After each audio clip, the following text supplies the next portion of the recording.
Salut! Aujourd'hui dans les tutos Active Inspire, on va vous présenter l'outil masquer démasquer pour faire apparaître des objets. D'ailleurs... Merci Christophe.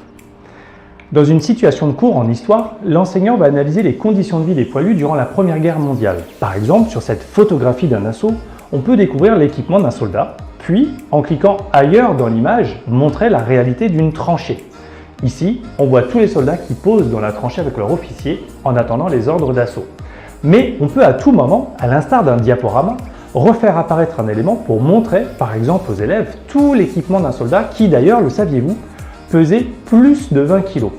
Mais alors Christophe, comment fabriquer cette super activité? Eh bien Cyril, rien de plus simple. On commence par créer une page avec son image de fond et celle que l'on souhaite faire apparaître. Ici, le soldat.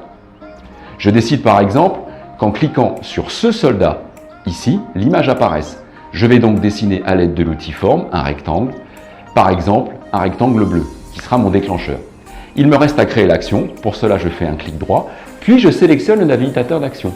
Comme vous le voyez, il y a beaucoup d'actions. Celle qui nous intéresse, c'est masquer.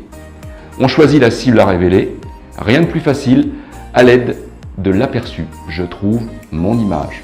Et surtout, je pense à bien valider. Enfin, pour créer l'effet de surprise, on prend soin de rendre transparent notre déclencheur à l'aide du curseur de transparence. Et ça marche à volonté sur plein d'objets différents. À bientôt pour de nouveaux tutos. À bientôt. Vengeance.